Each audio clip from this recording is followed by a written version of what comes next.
Hello दोस्तों, नमस्कार दोस्तों। हम बात कर रहे हैं इंडियन ज्योग्राफी, जिसके अंदर हम जो पढ़ रहे हैं वो भारत की अवस्थिति एवं विस्तार। आज ये हमारी दूसरी क्लास है, जिसकी चर्चा अब हम करेंगे। तो दोस्तों, हम देख रहे हैं आज जो बिंदु लेते हैं वो भारत का अक्षांशीय विस्तार। भारत का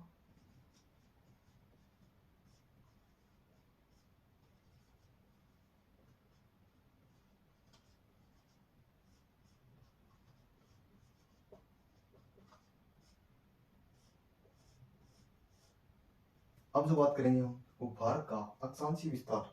तो हम देखते हैं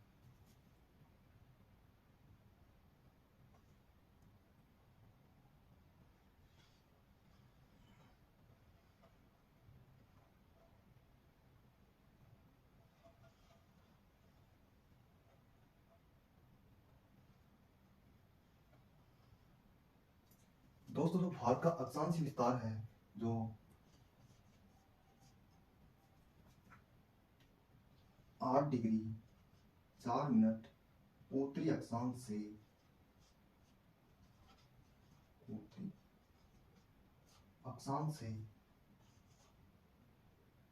37 डिग्री 6 मिनट उत्तरी अक्षांश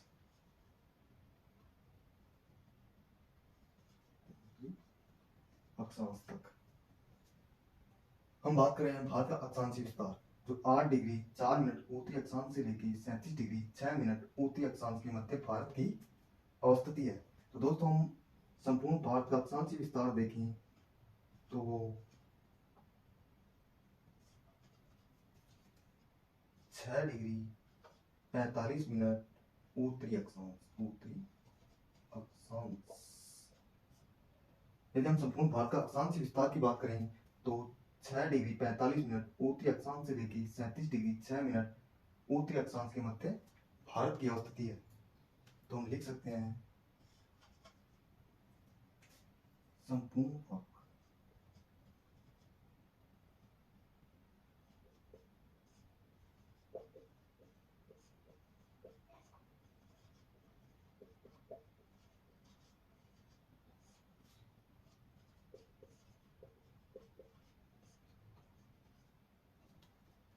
संपूर्ण भारत का अक्षांशीय विस्तार 6 डिग्री 45 मिनट उत्तरी अक्षांश से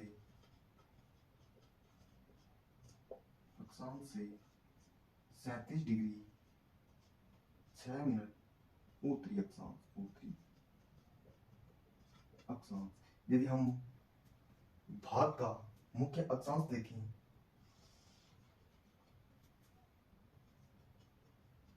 भारत का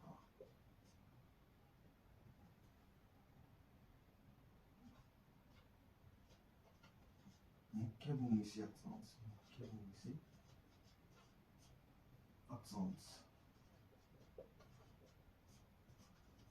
यदि हम बात करें भारत का मुख्य भूमि से अक्षांश वो 8 डिग्री 4 मिनट उत्तरी अक्षांश से लेकर 37 डिग्री 6 मिनट उत्तरी अक्षांश के मध्य स्थित है। तो हम लिख सकते हैं 8 डिग्री 4 मिनट से 8 डिग्री 4 मिनट उत्तरी अक्षांश से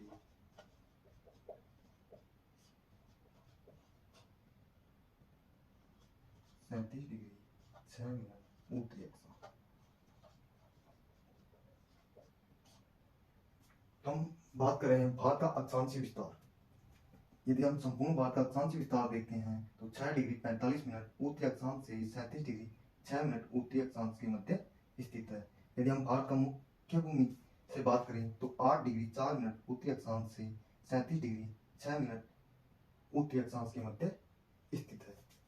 तो हम देखते हैं, यहाँ तक स्क्रीनशॉट ले सकते हो।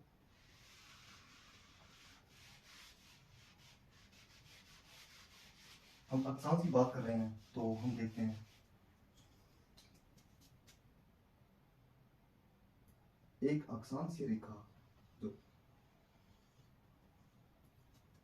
इस तरह से जाती है। यह अक्षांशीय रेखा 23.5 डिग्री उत्तरी अक्षांश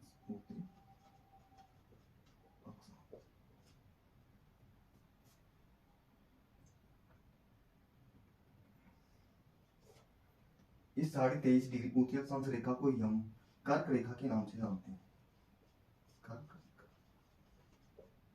तो कर्क रेखा के बारे में बात करते हैं। तो आइए देखते हैं कर्क रेखा।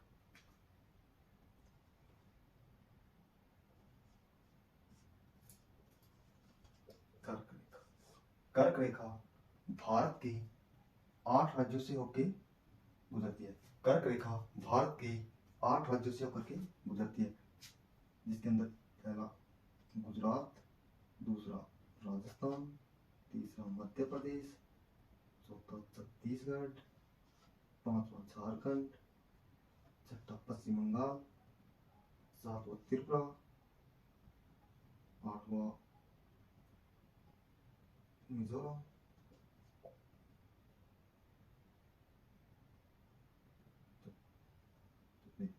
गुजरात, राजस्थान, मध्य प्रदेश, छत्तीसगढ़, झारखंड, पश्चिम बंगाल, त्रिपुरा और मिजोरम।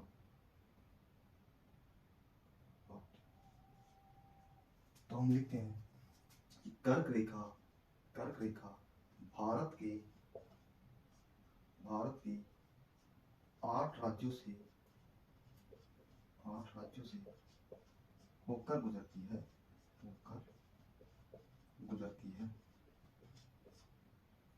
तो देखते हैं कि 8 राज्य कौन कौन से हैं, जिसमें सबसे पहले गुजरात, दूसरा राजस्थान, तीसरा मध्य प्रदेश,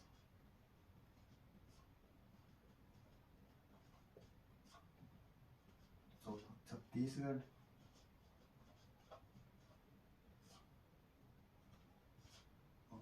झारखंड,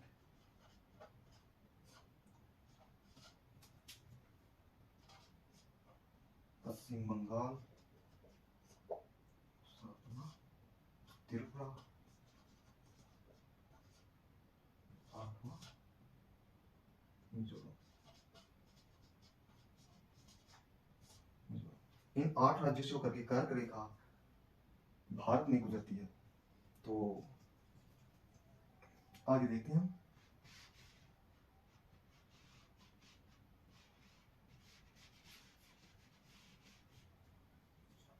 कर्क रेखा की जो सर्वाधिक लंबाई है वो मध्य प्रदेश के अंदर पड़ती है, जबकि कर्क रेखा की न्यूनतम लंबाई की हम बात करें तो राजस्थान में। तो हम लिख सकते हैं कि कर्क रेखा की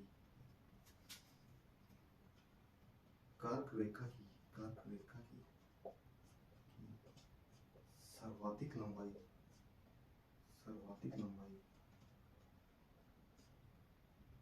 मध्य प्रदेश में है।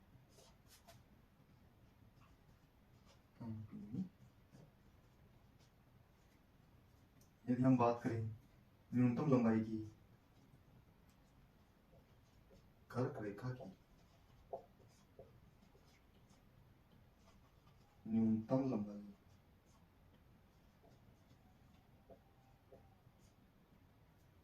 राजस्थान में मिलती है हम देखने। तो हम देखते हैं कर्क रेखा भारत के 8 राज्यों से होकर के गुजरती है। जो 8 राज्य जिसमें गुजरात, राजस्थान, मध्य प्रदेश, छत्तीसगढ़, झारखंड, पश्चिम बंगाल, त्रिपुरा और मिजोरम। हम देखते हैं कि कर्क रेखा की जो सर्वाधिक लंबाई है वो मध्य प्रदेश में पड़ती है, जबकि कर्क रेखा की जो न्यूनतम लंबाई है वो राजस्थान में देखने को मिलती है। आइए हम बात करते हैं कर्क रेखा पर स्थित शहर। तो कर्क रेखा पर जो स्थित शहर हैं उनमें जैसे कि हम गुजरात की राजधानी गांधीनगर, राजस्थान का डूंगरपुर शहर बांसवाड़ा, मध्य प्रदेश में उज्जैन को ले सकते हो, तो एक भोपाल, छत्तीसगढ़ और एक झारखंड के पास झारखंड की राजधानी रांची और त्रिपुरा के अंदर अगरतला और मिजोरम के अंदर आइजोल। तो हम देख रहे हैं कर्क रेखा पर स्थित शहर, जिनमें गुजरात के अंदर जो गांधीनगर है वो कर्क रेखा की निकट पड़ता है, जबकि मध्य प्रदेश के अंदर उज्जैन व भोपाल कर्क रेखा के निकटतम स्थित शहर है। जबकि झारखंड में जो रांची है वो कर्क रेखा पर स्थित शहर या राजधानी है। जबकि त्रिपुरा और मिजोरम की राजधानी अगरतला व आइजोल जो कर्क रेखा के निकट स्थित है। तो हम रांची की बात करें तो कर्क रेखा पर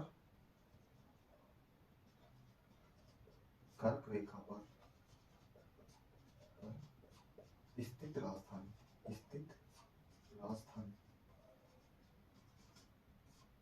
कर्क रेखा पर स्थित राजधानी रांची। जबकि गांधीनगर व भोपाल की बात करें तो कर्क रेखा के निकट स्थित राजधानी कर्क रेखा के निकट स्थित राजधानी। हम बात करें गांधीनगर भोपाल व रांची ये कर्क रेखा के दक्षिण में स्थित हैं। जबकि अगरतला व आइजोल कर्क रेखा के उत्तर में स्थित है। हम लिख सकते हैं कर्क रेखा के उत्तर में स्थित राजधानी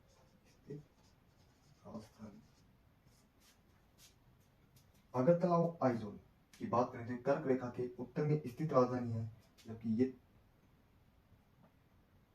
त्रिपुरा की राजधानी यहाँ स्थित है और मिजोरम की राजधानी यहाँ। जबकि गांधीनगर यहाँ भोपाल यहाँ पे, जबकि रांची इसके पास में स्थित है। आप स्क्रीनशॉट ले सकते हो। अब आगे चला जाए। चलते हैं हम अगले बिंदु पर।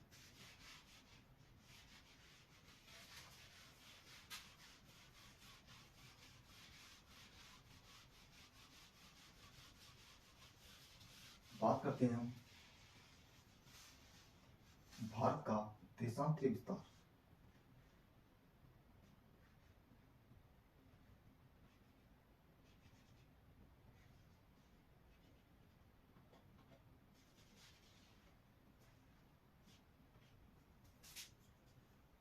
बात करते हैं हम भारत का देशांतरीय विस्तार।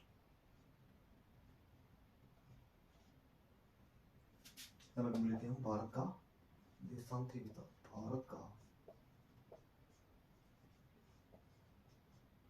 देशांतरीय विस्तार।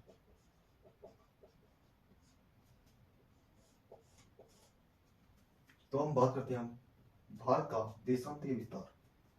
भारत का देशांतरीय विस्तार की बात करें तो भारत का देशांतरीय विस्तार 68 डिग्री 7 मिनट पूर्वी देशांतर से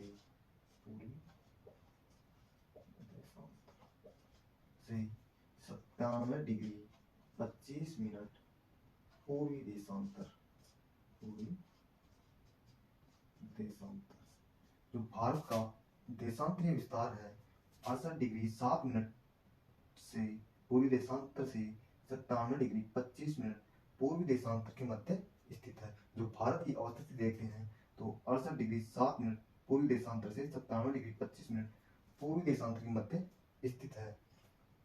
भारत के मध्य बात करते हैं हम भारत के मध्य कुल कितने देशांतरों का विस्तार है।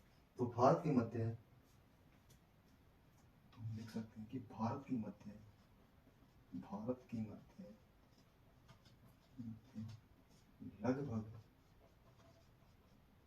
लगभग 30 देशांतरों का विस्तार है। 30 देशांतरों का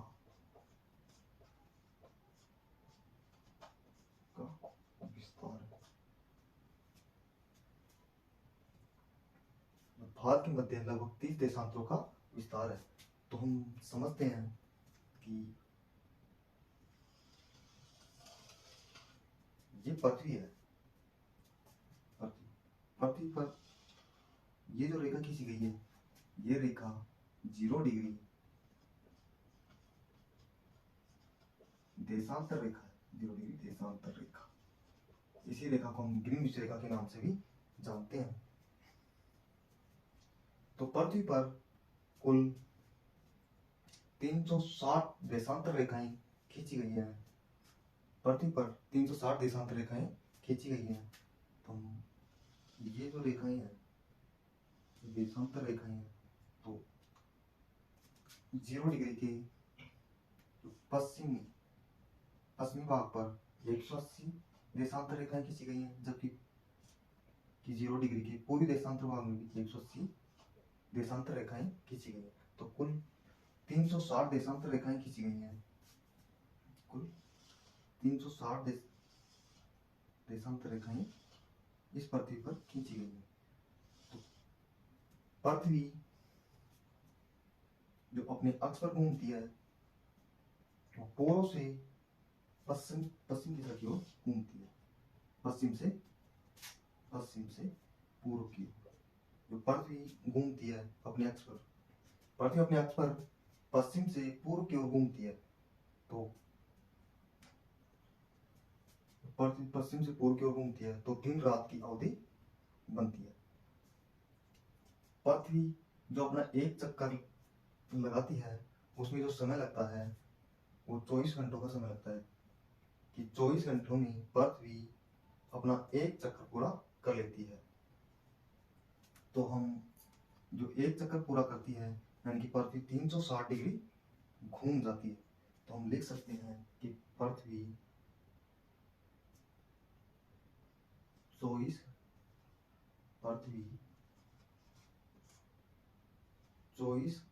घंटों में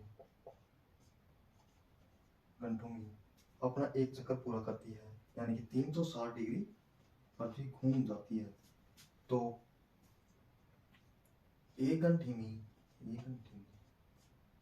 पृथ्वी जो घूमती है वो 15 डिग्री घूमती है, यानी कि पृथ्वी एक घंटे में 15 डिग्री घूमती है, यानी 15 देशांतरों को पार करती है। तो हम लिख सकते हैं कि एक घंटे हम डिवाइड करें या 60 मिनट बोल सकते हैं, 60 मिनट, यानी कि पृथ्वी 60 मिनट में 15 डिग्री घूम जाती है।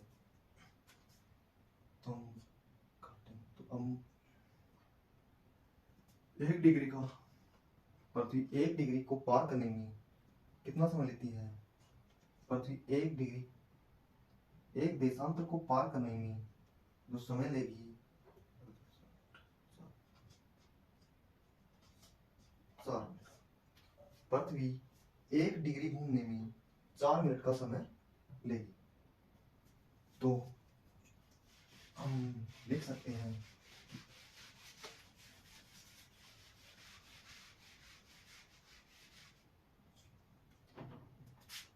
पृथ्वी 1 डिग्री घूमने में 4 मिनट का समय लेगी। तो भारत के मध्य 30 देशांतरों का विस्तार है, तो पृथ्वी 30 देशांतरों में घूमने में कितना समय लेगी? 30 देशांतरों को पार करने में कितना समय लेगी? तो 30 × 4 बराबर 120 मिनट। जो भारत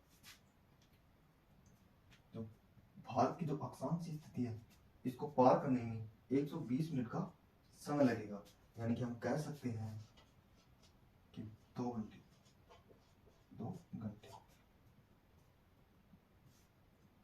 भारत का जो पश्चिमी बिंदु है, पश्चिमी बिंदु से पूर्वी बिंदु के मध्य 2 घंटों का अंतर पाया जाता है।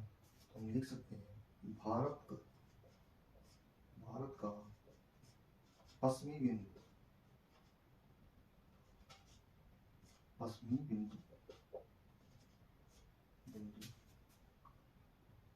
भारत का पश्चिमी बिंदु वह पूर्वी बिंदु में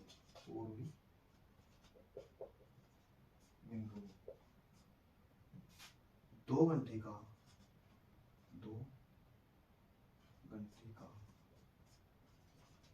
अंतर देखने को मिलता है।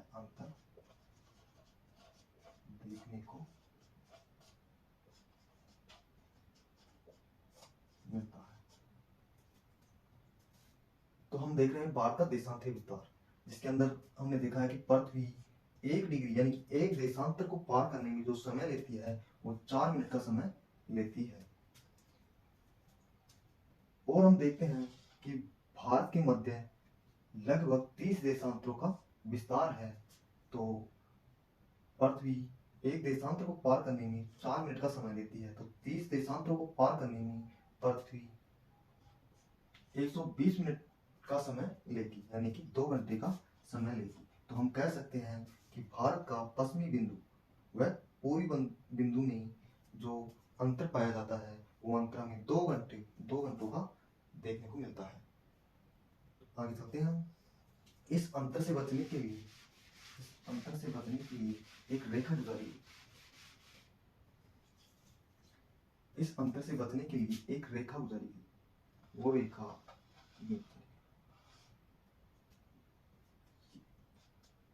इस अंतर से बचने के लिए एक रेखा गुजारी गई। इस रेखा को 82.5 डिग्री पूर्वी देशांतर रेखा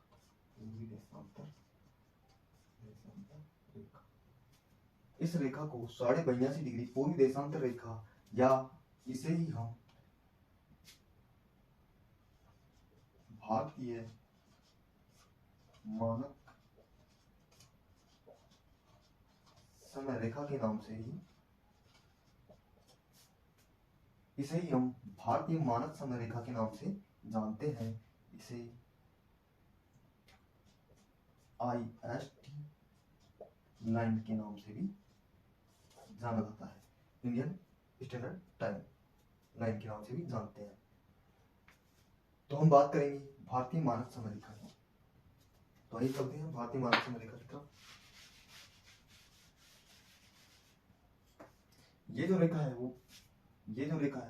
82.5 डिग्री जो रेखा है ये भारतीय मानक समय रेखा है। तो बात करें भारतीय मानक समय रेखा, अगर कहते हैं भारतीय मानक समय रेखा,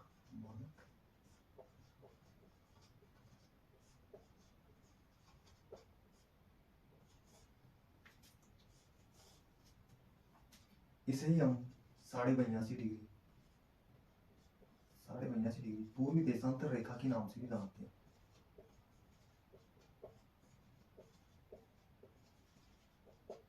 और इसे ही हम IST के नाम से जानते हैं। जो भारतीय मानक समय रेखा है वो भारत के 5 राज्यों से होकर के गुजरती है। हम लिख सकते हैं भारतीय मानक समय रेखा भारत के 5 राज्यों से होकर गुजरती है। वो 5 राज्य कौन कौन से हैं वो देखते हैं। सबसे पहले यह है उत्तर प्रदेश, उसके बाद में मध्य प्रदेश, छत्तीसगढ़, फिर उड़ीसा, फिर आंध्र प्रदेश से ये लाइन गुजरती है। तो हम लिख सकते हैं सबसे पहले उत्तर प्रदेश, उसके बाद में ये रेखा मध्य प्रदेश,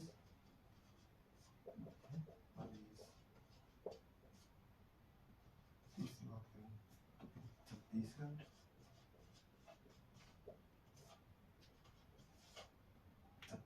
के बाद में उड़ीसा, फिर आंध्र प्रदेश।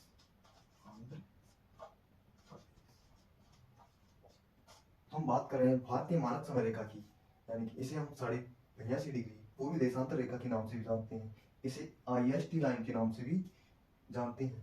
ये भारत के 5 राज्यों से होकर के गुजरती है। वो 5 राज्य है उत्तर प्रदेश, मध्य प्रदेश, छत्तीसगढ़, उड़ीसा व आंध्र प्रदेश से यह रेखा गुजरती है। देखते हैं उत्तर प्रदेश के 2 जगह से, एक नैनी और एक विंध्याचल। उत्तर प्रदेश के नैनी व विंध्याचल इन 2 जगहों से ये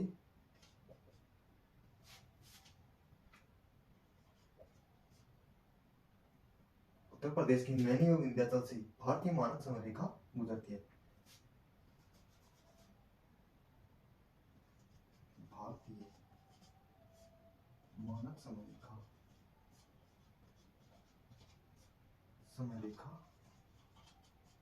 गुजरती है।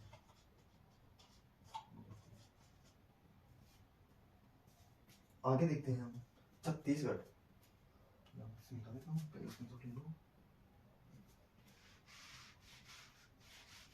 छत्तीसगढ़ के अंदर एक पहाड़ी है। छत्तीसगढ़ के अंदर एक पहाड़ी है। उस पहाड़ी को हम देवगढ़ चोटी के नाम से जानते हैं। देवगढ़ चोटी। इसकी ऊंचाई 1015 मीटर है। देवगढ़ चोटी से ये भारतीय मानक समय रेखा गुजरती है। भारतीय, इसे लिख सकते हैं IST लाइन गुजरती है। तो दोस्तों हम बात कर रहे हैं भारतीय मानक समय रेखा की। इसे हम 82.5 पूर्वी देशांतर रेखा के नाम से जानते हैं। इसे हम IST लाइन के नाम से जानते हैं। ये भारत के 5 राज्यों से होकर के गुजरती है, जिसके अंदर उत्तर प्रदेश, मध्य प्रदेश, छत्तीसगढ़, ओडिशा, आंध्र प्रदेश। उत्तर प्रदेश में ये रेखा नैनी व विंध्याचल से होकर गुजरती है, जबकि छत्तीसगढ़ के अंदर ये देवगढ़ चोटी से होकर के गुजरती है। तो आप स्क्रीनशॉट ले सकते हो।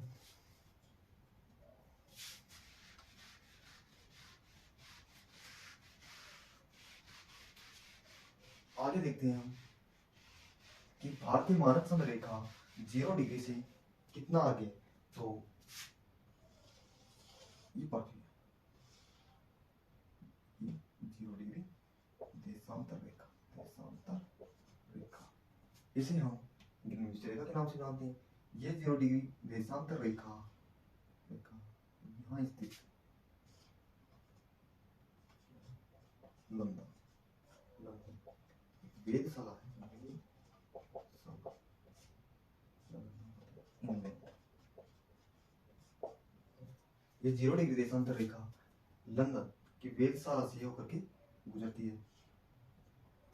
तो हम बात करें 0 डिग्री देशांतर रेखा। हम 0 डिग्री देशांतर रेखा से पूर्व की तरफ जाएं। देशांतर रेखा, इस पर कुल 360 देशांतर रेखाएं खींची गई हैं। जो पूर्व की ओर है वो 180, जबकि पश्चिम की ओर है वो भी 180। तो कुल 360 रेखाएं खींची गई। तो हम 0 डिग्री से यदि पूर्व की ओर जाते हैं तो समय में वृद्धि होती है, जबकि हम पश्चिम की तरफ चलते हैं तो समय में कमी होगी।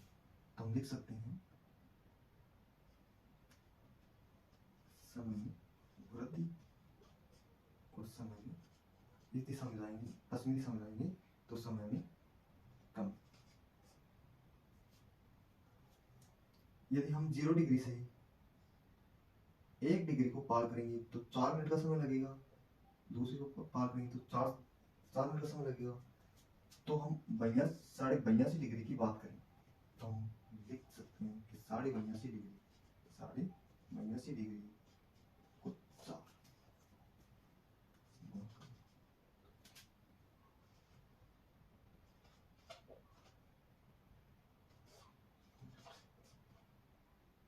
यदि हम 82.5 डिग्री जो 4 330 मिनट, 5 घंटे 30 मिनट। तो हम कह सकते हैं कि 0 डिग्री से 0 डिग्री देशांतर रेखा से जो भारत का समय है वो 5 घंटे 30 मिनट यानी 5.5 घंटे आगे है। 5.5 घंटे आगे है। तो हम लिख सकते हैं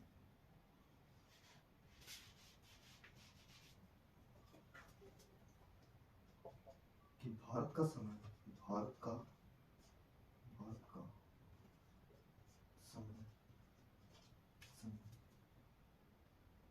0 डिग्री देशांतर रेखा से, जैसे भारत का समय लंदन से 5.5 घंटे आगे है, आगे। जैसे जैसे एग्जांपल के लिए लेते हैं हम कि यदि 0 डिग्री देशांतर रेखा पर यदि यदि ग्रीनविच रेखा पर 12 PM का समय है, 12 PM का समय है, तो भारत में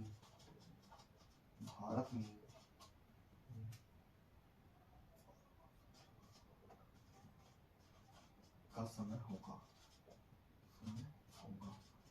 या इसे ही हम बोल सकते हैं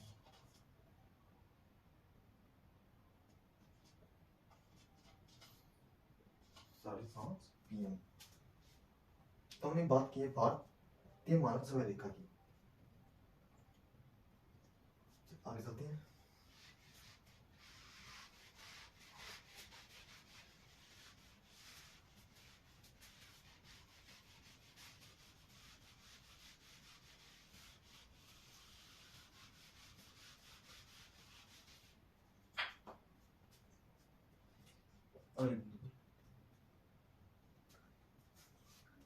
भारतीय मानक समय रेखा व कर्क रेखा, तो हम लिखते हैं कि भारतीय मानक समय रेखा व कर्क रेखा मध्य प्रदेश व छत्तीसगढ़ राज्यों से होकर के गुजरती है। तो हम लिख सकते हैं कि कर्क रेखा वह भारतीय मानक समय रेखा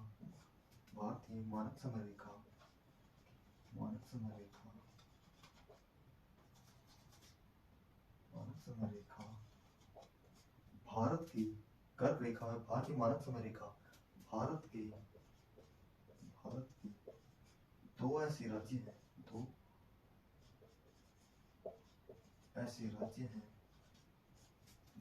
हैं जहां से ये दोनों रेखाएं गुजरती हैं, जहां से ये दोनों रेखाएं गुजरती हैं। वो कौन से राज्य हैं उनकी बात करते हैं। तो पहला मध्य प्रदेश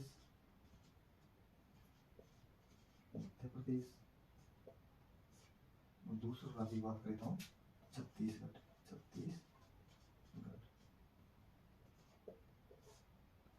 तो दो राज्य ऐसे हैं मध्य प्रदेश और छत्तीसगढ़ जहां से कर्क रेखा और भारतीय मानक समय रेखा दोनों गुजरती हैं। एक पॉइंट और नोट करते हैं कि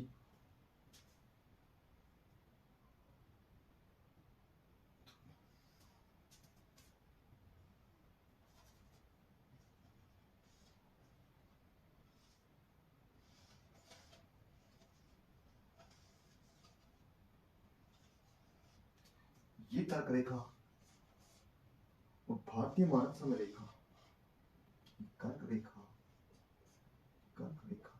कैंसर लाइन और IST लाइन, ये जहां आपस में काटती हैं, ये जो चित्र है कोरिया वो छत्तीसगढ़ में पड़ता है, छत्तीसगढ़। तो हम लिख सकते हैं कि कोरिया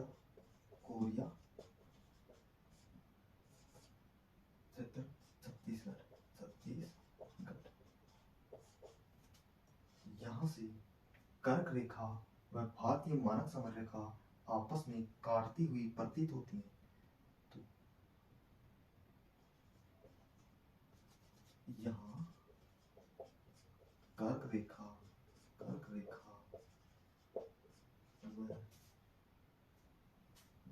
भारतीय मानक समय रेखा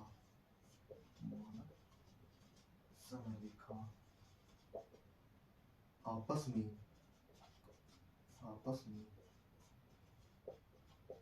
काटती हुई प्रतीत होती है, प्रतीत होती है।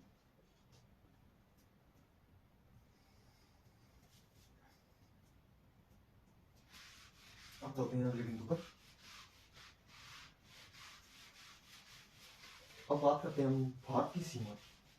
भारत की सीमा की, भारत की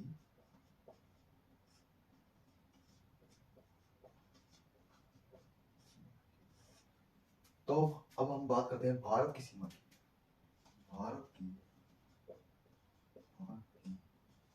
सीमा की कुल लंबाई,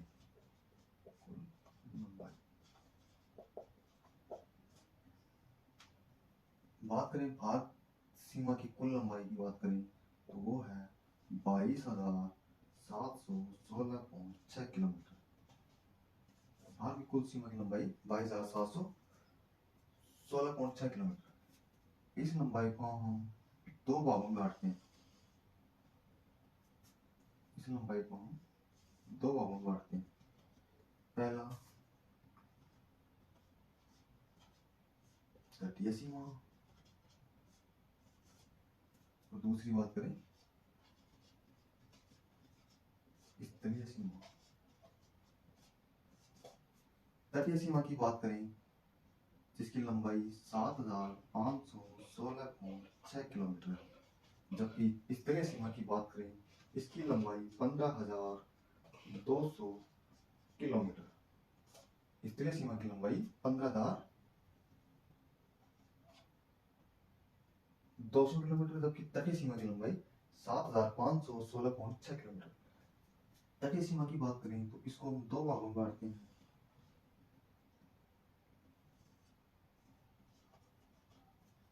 जिसके अंदर पहला मुख्य तटीय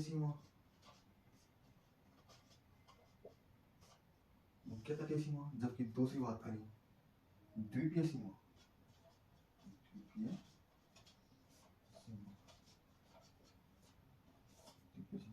मुख्य तटीय सीमा की बात करें, मुख्य तटीय सीमा की लंबाई 6100 किलोमीटर, जबकि द्वीपीय सीमा की बात करें 1416.6 किलोमीटर। मुख्य तटीय सीमा की बात करें तो इसको भी दो भागों में बांटते हैं। एक पश्चिमी तटीय सीमा,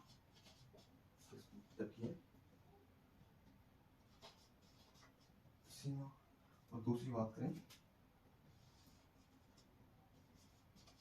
पूर्वी तटीय सीमा। हम बात कर रहे हैं भारतीय सीमा की। तो भारतीय सीमा की कुल लंबाई की बात करें तो 22,716.6 किलोमीटर है, जिसको हम दो भागों में बांटते हैं, एक तटीय सीमा, एक स्तरीय सीमा। तटीय सीमा की जो लंबाई है 7,516.6 किलोमीटर है, जबकि स्तरीय सीमा की जो लंबाई है वो 15,200 किलोमीटर है। तटीय सीमा को भी हम दो भागों में बांटते हैं, एक मुख्य तटीय सीमा और एक द्वीपीय सीमा। मुख्य तटीय सीमा की बात करें तो इसकी लंबाई है 6100 किलोमीटर, जबकि द्वीपीय सीमा की जो लंबाई है वो 1416.6 किलोमीटर है। देखते हैं तो मुख्य तटीय सीमा की जो को हम दो भागों में बांटते हैं, एक पश्चिमी तटीय सीमा और एक पूर्वी तटीय सीमा। मुख्य तटीय सीमा के अंदर कुल 9 राज्य स्थित हैं, 9 राज्य, जबकि द्वीपीय सीमा पर एक अंडमान और निकोबार द्वीप समूह है और एक लक्षद्वीप की सीमा निर्धारित की जाती है। अब देखते हैं हम पश्चिमी तटीय सीमा की बात करते हैं। आगे चलते हैं हम।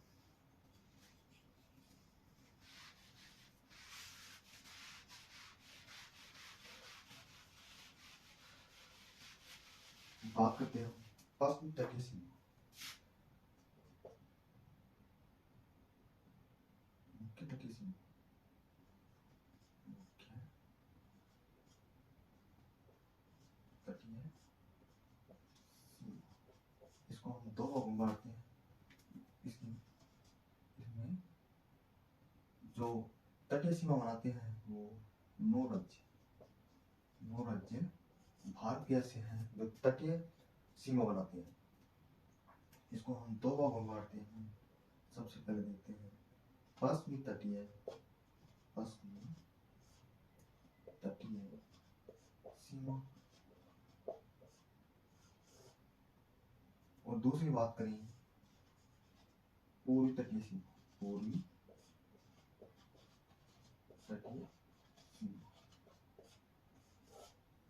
पश्चिमी तटीय सीमा पर भारत के 5 राज्य स्थित हैं। जबकि पूर्वी तटीय सीमा पर भारत के 4 राज्य स्थित हैं।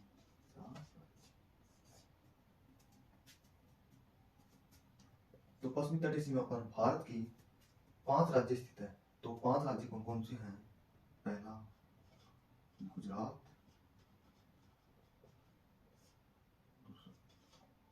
दूसरा महाराष्ट्र, तीसरा गोवा,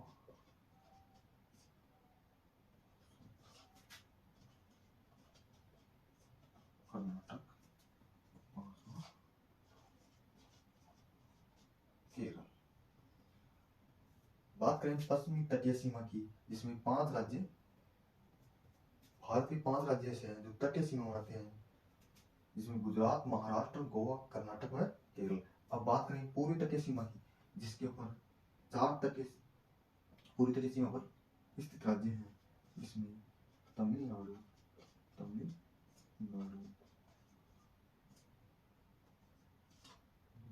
आंध्र प्रदेश,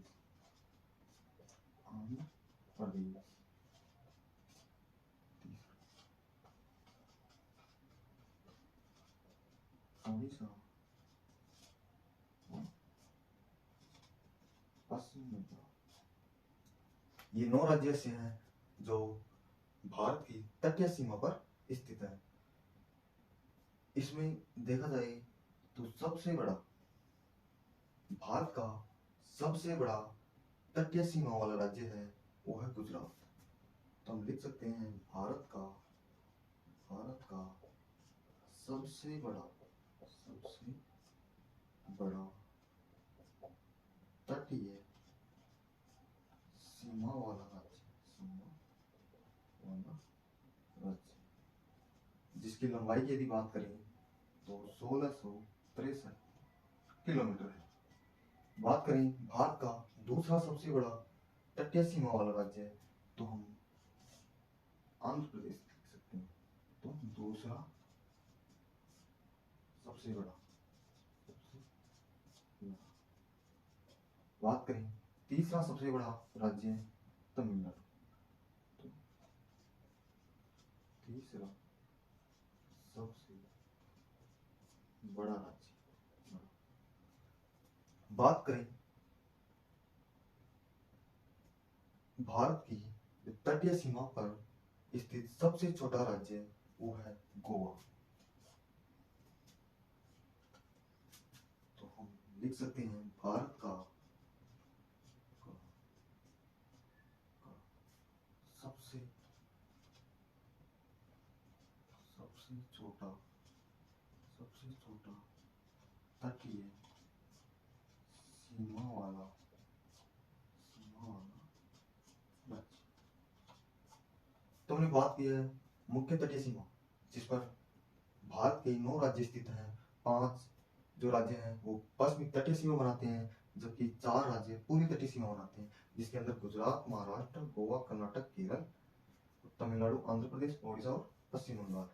ये 9 राज्य ऐसे हैं जो मुख्य तटीय सीमा बनाते हैं, भारत के साथ तटीय सीमा बनाते हैं, जिसमें सबसे बड़ा जो तटीय सीमा बनाता है वो गुजरात है, और दूसरा सबसे बड़ा जो राज्य है वो आंध्र प्रदेश, और तीसरा सबसे बड़ा जो राज्य है वो तमिलनाडु, जबकि सबसे छोटा तटीय सीमा वाला राज्य है वो है गोवा। तो आगे चलते हैं।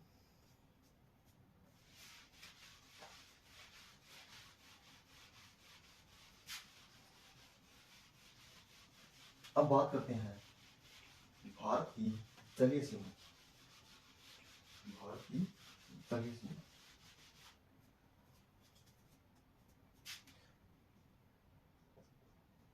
1982 के अंदर 1982 के अंदर 1982 के अंदर संयुक्त राष्ट्र में संयुक्त राष्ट्र में समुद्री कानून पर समुद्री कानून पर UNCLOS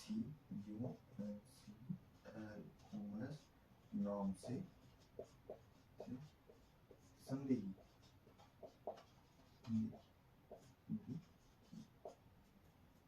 1982 में संयुक्त राष्ट्र ने समुद्री कानून पर UNCLOS नाम से संधि की। इस संधि के तहत भारत की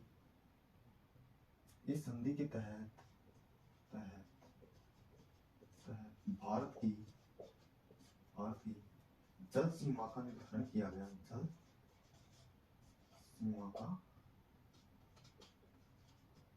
निर्धारण किया गया। देखते हैं वो जल सीमा कौन सी थी।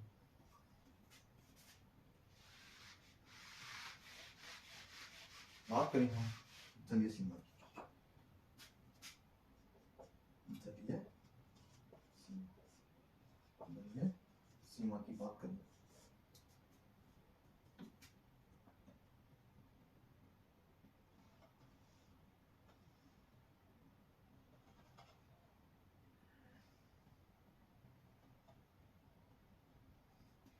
ये जो भारत है इसका जो तटीय क्षेत्र है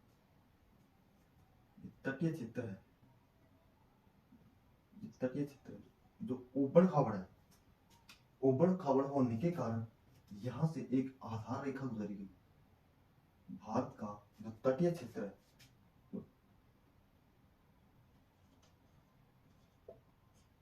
यहाँ पे स्थित अरब सागर और यहाँ पे जो स्थित है वो बंगाल की खाड़ी और ये है हिंद महासागर।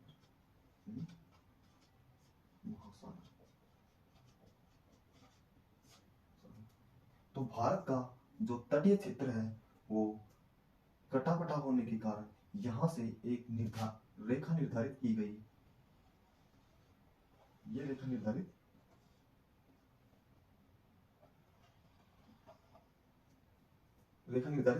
की गई। इस रेखा को आधार रेखा का नाम दिया गया। आधार रेखा या बेस लाइन के नाम से जानते हैं। इस आधार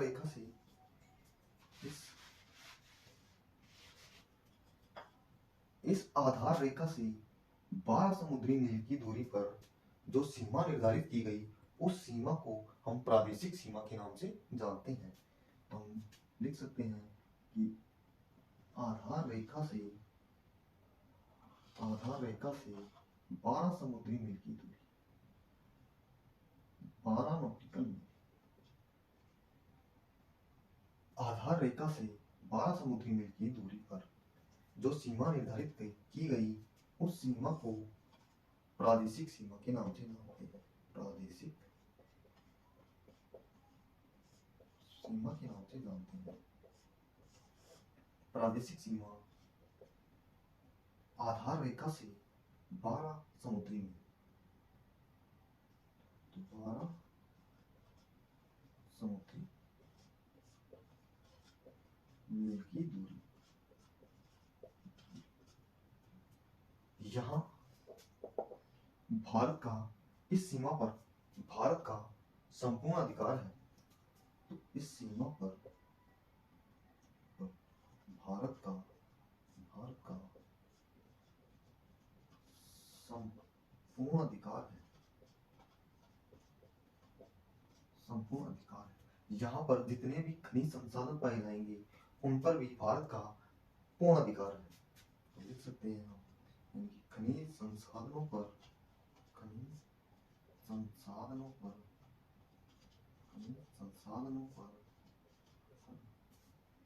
भारत का अधिकार।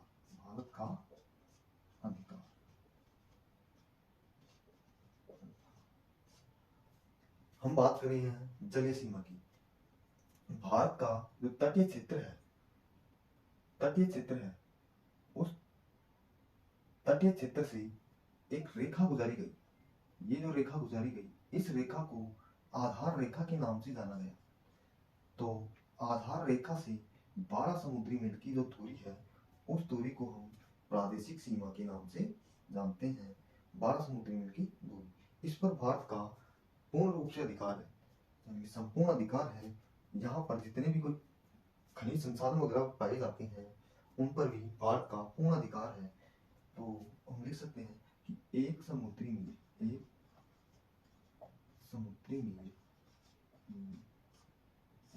बराबर 1.85 मील, यानी एक समुद्री मील के अंदर 1.85 मील होते हैं। अब देखते हैं, इस आधार रेखा से एक सीमा और निर्धारित की गई। आधार रेखा से एक सीमा और निर्धारित की गई। इस सीमा को हम संलग्न क्षेत्र या अविच्छिन्न मंडल के नाम से जानते हैं। यहाँ तक स्क्रीनशॉट ले लीजिए।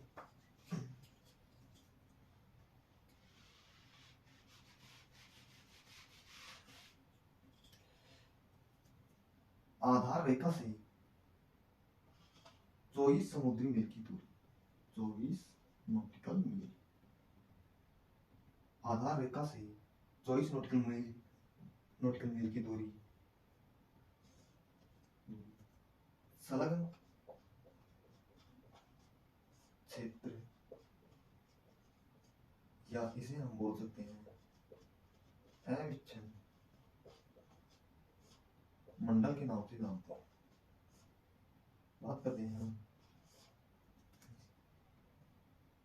यदि देखा जाए तो प्रादेशिक सीमा से 12 मील की दूरी, यदि हम यहाँ से बात करते हैं तो 12 नॉटिकल मील की जो दूरी है, उस सीमा को संलग्न क्षेत्र या अविच्छिन्न मंडल के नाम से जानते हैं। यदि हम बात करें आधार रेखा से जो 24 मील की जो दूरी, समुद्री मील की जो दूरी निर्धारित की गई है, उसी हम संलग्न क्षेत्र या अविच्छिन्न मंडल के नाम से जानते हैं। तो हम लिख सकते हैं 24 समुद्री मील की दूरी पर जो सीमा निर्धारित की गई, उसे संलग्न क्षेत्र या अविच्छिन्न मंडल के नाम से जानते हैं। इस सीमा पर भारत को साफ सफाई करने का अधिकार है। भारत साफ सफाई भी कर सकता है। भारत को साफ सफाई करने का अधिकार।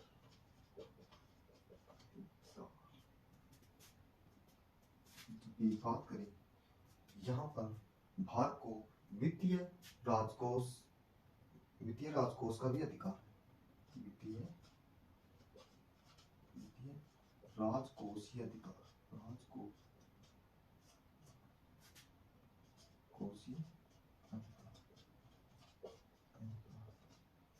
और भारत को जितने भी यानी कि जलयान वगैरह आएंगे, यानी कि जो भी कोई बड़ा शिप वगैरह आता है या किसी प्रकार का जलयान आता है, उस पर भारत सीमा शुल्क ले सकता है। तो देख सकते हैं कि इस सीमा तक सीमा शुल्क की वसूली की जा सकती है। सीमा शुल्क की वसूली, तो हम बात कर रहे हैं जलीय सीमा की। तो आधार रेखा से जो 24 समुद्री मील की जो दूरी कहलाती है, उसे हम संलग्न क्षेत्र या अविच्छिन्न मंडल के नाम से जानते हैं। 24 समुद्री मील की जो दूरी है, उसे संलग्न क्षेत्र या अविच्छिन्न मंडल के नाम से जानते हैं। भारत को इस सीमा पर साफ सफाई करने का अधिकार है, और भारत को वित्तीय राजकोष का भी अधिकार है, और भारत यहाँ पर सीमा शुल्क की वसूली भी कर सकता है। अब तीसरी सीमा की बात करेंगे,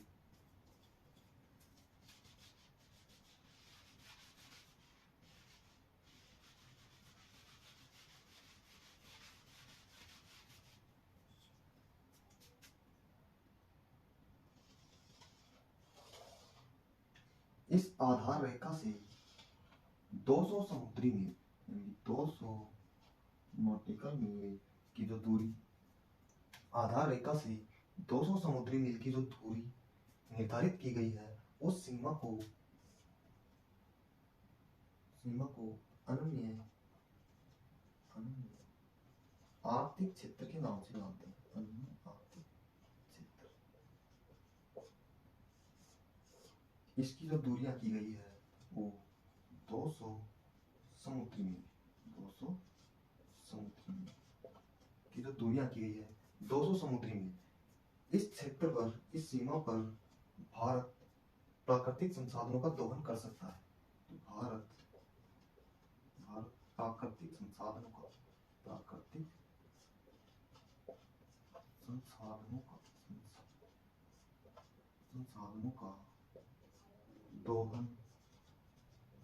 दोहन कर सकता है,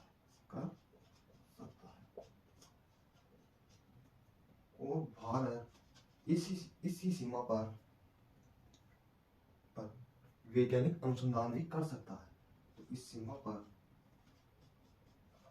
वैज्ञानिक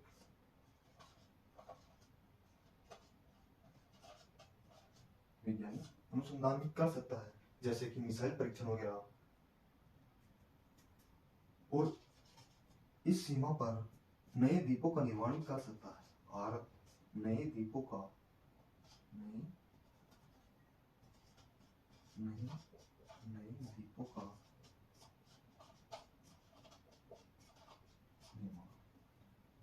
तो हम बात करें जलीय सीमा की। आधार रेखा से जो 12 समुद्री मील की जो दूरी कहलाती है, उस सीमा को हम प्रादेशिक सीमा के नाम से जानते हैं। जबकि आधार रेखा से 24 समुद्री मील की दूरी पर जो सीमा निर्धारित की गई, उसे हम संलग्न क्षेत्र या अविच्छिन्न मंडल के नाम से जानते हैं। जबकि आधार रेखा से 200 समुद्री मील की जो दूरी निर्धारित की गई, उस सीमा को हम अनन्य आर्थिक क्षेत्र के नाम से जानते हैं। अनन्य आर्थिक क्षेत्र 200 समुद्री मील की दूरी पर की जो सीमा है, उस सीमा को हम अनन्य आर्थिक क्षेत्र के नाम से जानते हैं। इस सीमा पर भारत प्राकृतिक संसाधनों का दोहन कर सकता है और यहाँ पर वैज्ञानिक अनुसंधान भी कर सकता है, जबकि नए द्वीपों का निर्माण भी कर सकता है। आगे देखते हैं हम। इससे आगे जो सीमा शेष है, ये जो सीमा है, इस सीमा को बोलते हैं उच्च सागर।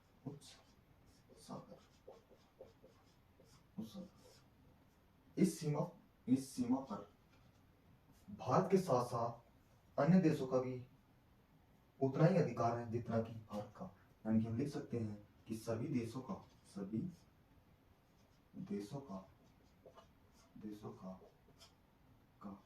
समान अधिकार।